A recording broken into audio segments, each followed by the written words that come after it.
کے بعد، امام علی مقام کی شہادت کے کم و بیش 550 سال کے بعد جب اس سر کو نکالا گیا تو اب بھی اس سے تازہ خون ٹپک رہا تھا، ابھی بھی اس میں خون ٹپک رہا تھا۔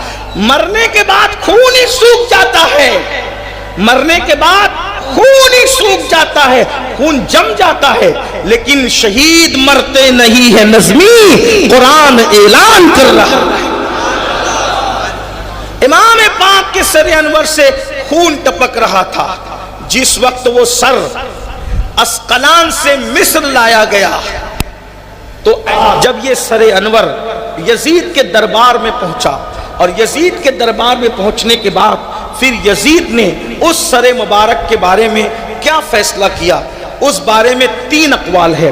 بعض لوگ کہتے ہیں کہ سارے سروں کو اس نے دمشق میں دفن کرا دیا، وہاں پر ابھی بھی ملک شام میں 72 سروں کے مزارات موجود ہیں، یہ ایک قول ہے۔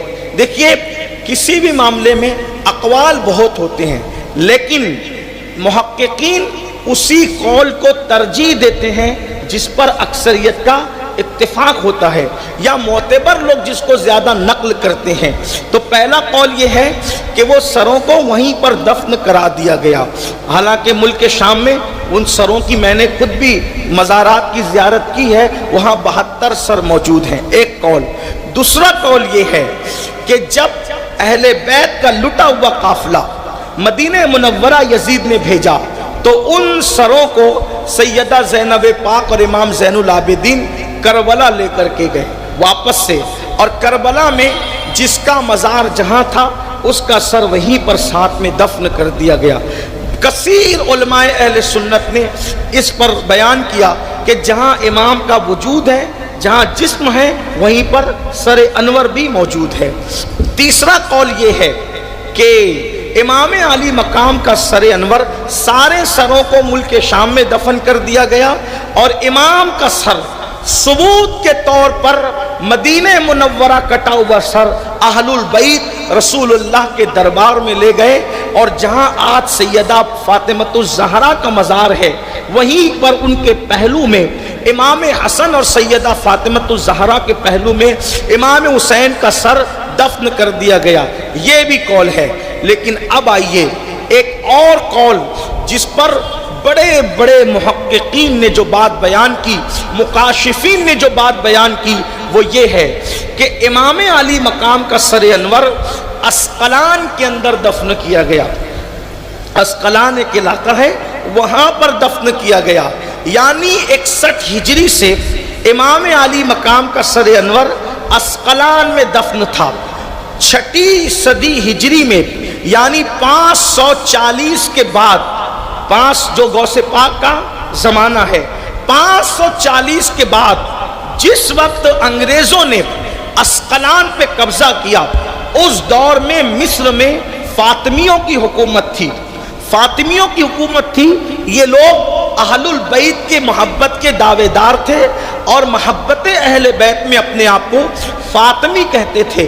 وہ آل فاطمہ سے نہیں تھے، لیکن اہل البیت کی محبت میں وہ اپنے آپ کو فاطمی کہتے تھے۔ تو جب اسقلان میں انگریزوں کا تسلط ہو گیا تو اس وقت تو مصر کے فاطمیوں کو خوف ہوا کہ یہ ظالم امام علی مقام کے سر انور کو ایذا نہ پہنچائیں، یا ان کے ذریعے سے کوئی امام کے سر انور کو ایذا نہ پہنچائے۔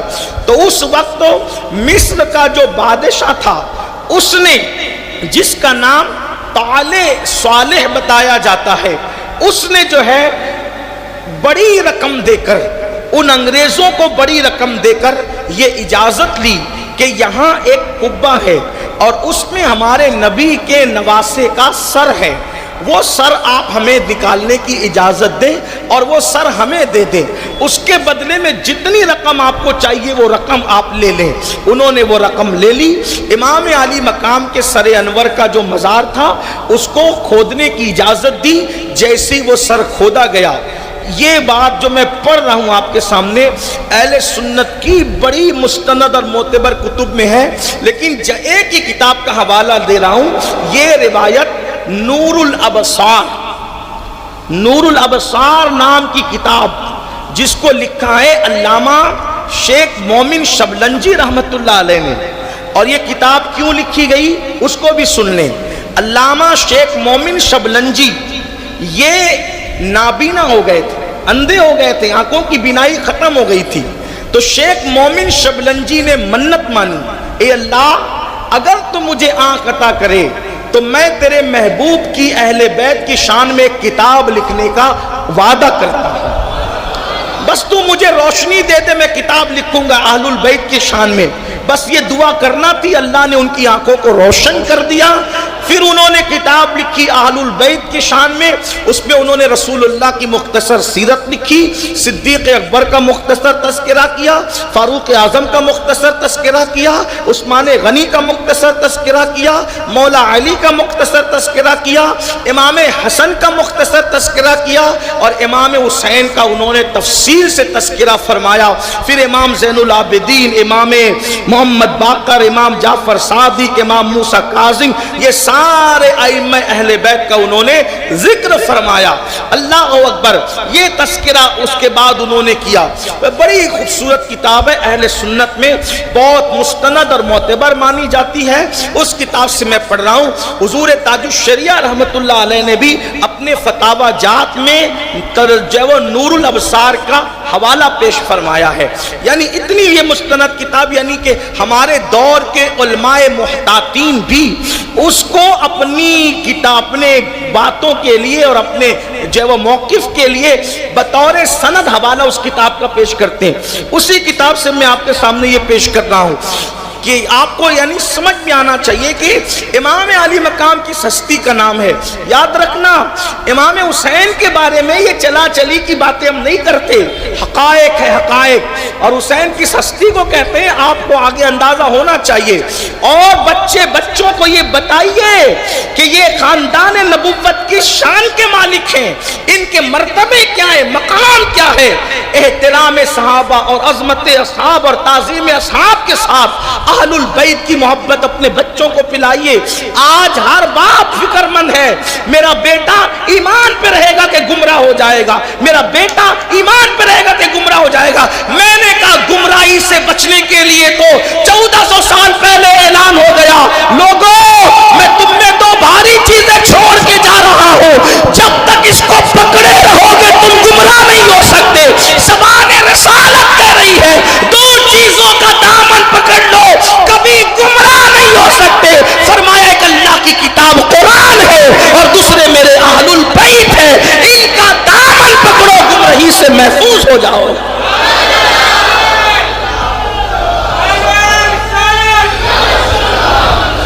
اہل البیت کا دامن اور قرآن کا دامن مضبوطی سے تھما دو اپنی اولاد کو۔ حضور علیہ السلام گارنٹی دے رہے کبھی گمراہ نہیں ہو سکتے۔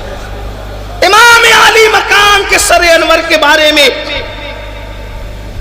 جسے طالع اور صالح اس کے نام میں اختلاف بھی آیا ہے، کہا گیا اس نے، اس فاطمی شخص نے کثیر تعداد دے کر وہ سر کو لیا۔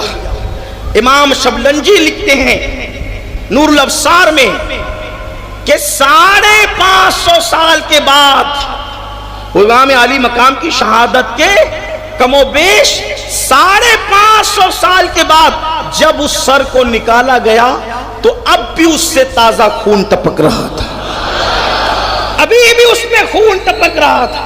مرنے کے بعد خون ہی سوکھ جاتا ہے، مرنے کے بعد خون ہی سوکھ جاتا ہے، خون جم جاتا ہے، لیکن شہید مرتے نہیں ہے، نظمی قرآن اعلان کر رہا ہے۔ امام پاک کے سر انور سے خون ٹپک رہا تھا جس وقت وہ سر اسقلان سے مصر لایا گیا تو اس شان سے لایا گیا جیسے بادشاہ کی سواری آتی ہے۔ اور بادشاہ کیا ہے، بادشاہ کی اوقات کیا ہے؟ ہمارے لیے تو بادشاہ حسین ہے، اس لیے کہ اجمیر معلیٰ سے آواز آ رہی ہے، شاہ است حسین، بادشاہ است حسین۔ حسین شاہ بھی ہے اور حسین بادشاہ بھی ہے۔ دین است حسین، دین پناہ است حسین۔ حسین دین بھی ہے اور دین کو پناہ دینے والے بھی ہے. سرداد نداد دست در دست یزید حقا کی بنائے لا الہ است حسین. بادشاہوں کی طرح بارات کی شکل میں وہ سر انور لایا گیا. تو صالح نے کیا انتظام کیا؟ آبنوسی کرسی بنوائی اور آبنوسی کرسی بنوا کر مشک بچھایا اور سبز ریشم کے اندر جو ہے وہ اس سر انور کو مصر کے اندر اس نے دفن کیا. اس لیے امام عالی مقام کا سر انور قاہرہ مصر میں ہے. یہ بھی ایک روایت موجود.